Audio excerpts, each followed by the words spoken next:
कश्मीर मुद्दे पर आखिरकार तुर्की इतने सालों से यूएन में क्यों चुप रहा और अब फिर से वही कश्मीर वाले मुद्दे पर मुख खुलता क्यों नजर आ रहा है? और तुर्की के इस बयान पर भारत की प्रतिक्रिया भी सामने आई है, चलिए वो भी एक बार जान लेते हैं।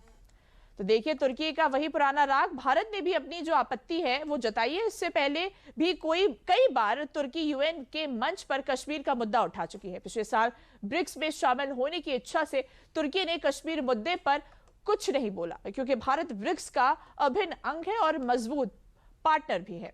इस बार फिर एक साल के बाद तुर्की ने वही पुराना राग अलापना शुरू कर दिया है। भारत ने तुर्की की इस टिप्पणी पर आपत्ति भी जताई है। वहीं विदेश मंत्रालय के ऑफिशियल बयान में एर्दोगन की टिप्पणी को खारिज कर दिया गया है। जम्मू कश्मीर भारत का अभिन्न अंग है, ये विदेश मंत्रालय द्वारा बयान दिया गया है। किसी अन्य देश को इस पर टिप्पणी करने का कोई अधिकार नहीं है, ये भी साफ तौर पर विदेश मंत्रालय ने कहा है।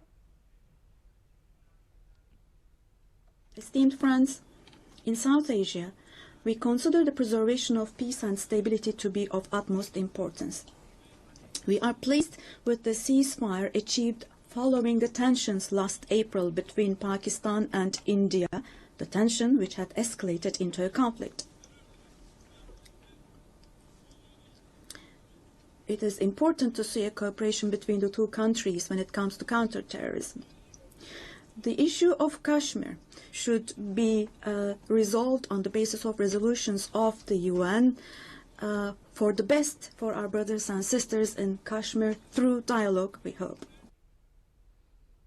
तो इस खबर पर अधिक जानकारी देने के लिए हमारे साथ वरिष्ठ पत्रकार वीएन भट्ट जुड़ चुके हैं। वीएन भट्ट जी, देखिए, अभी कुछ दिन पहले ही अमेरिकी राष्ट्रपति डोनाल्ड ट्रंप ने यह साफ तौर पर कहा था कि भारत उनका सबसे करीबी दोस्त है, और अब उन्होंने फिर से इस बात को दोहराया है कि भारत और चीन रूस से तेल खरीद रहा है, जिससे यूक्रेन की जंग को मदद मिल रही है। वहीं तुर्की के राष्ट्रपति ने भी यूएन में कश्मीर के मुद्दे को उठा दिया। कैसे देखते हैं आप इसे?